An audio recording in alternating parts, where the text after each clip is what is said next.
বই খাতা সব আগুনে পুড়ে ছাই, পুড়েছে কোমলমতিদের আগামী স্বপ্ন।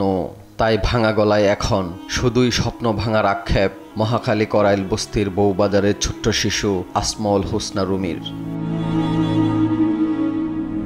7 বছরের রুমি বস্তির পাশে চিটাগং গ্রামার স্কুলের ক্লাস 1-এর শিক্ষার্থী। মঙ্গলবার বস্তিতে আগুন লেগে পুড়ে যায় রুমির বই, খাতা, ব্যাগ সহ পড়ার সব উপকরণ। 2-1টি বই খুঁড়িয়ে পেয়ে উঠিয়ে দেখছিল রুমি। সামনে বার্ষিক পরীক্ষা হওয়ায় শিক্ষা উপকরণ হারিয়ে এখন তার শিক্ষা জীবনের ছন্দপতন। সেই আক্ষেপ রুমির কণ্ঠে। আমার অনেক খারাপ লাগছে, আমি এখন এগুলো কোত্থেকে পাবো? আমার স্কুল ড্রেস ছিল, খাতা, বই, অনেক কিছুই ছিল, সব পুড়ে গিয়েছে। আগুন অনেক ধাউ ধাউ করে জ্বলছে। মাথা গোজার ঠাঁই হারিয়ে এখন খোলা আকাশের নিচেই ধ্বংসস্তূপে ঠাঁই হয়েছে তাদের, যেখানে নেই ছোট্ট ঘরটুকু, নেই পড়ার টেবিলও।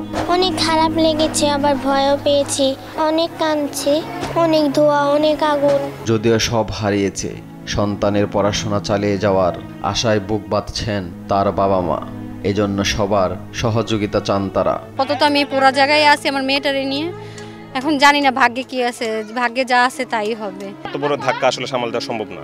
এখনো পর্যন্ত আপনার সপ্তপুরে ছাই, তো এখনো পর্যন্ত আমাদের মাথা গোজার ঠাই নেই, বা রাতের বেলা একটু শুভ বসবো সেরকম কোনো ব্যবস্থা আমাদের হাতে নেই। সামনে যে দিনগুলো আসতেছে আমরা আসলে কিভাবে দিন কাটায় উঠবো বা কিভাবে কতটুকু ক্যাপচার করতে পারবো এখন আমরা বুঝতে পারতেছি। শুধু রুমিই নয়, করাইল বস্তির অগ্নিকাণ্ডে পড়েছে শত শত শিশুর শিক্ষা জীবনের স্বপ্ন।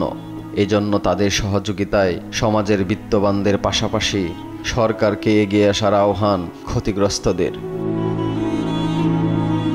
AH হিমেল, দেশ টিভি, ঢাকা।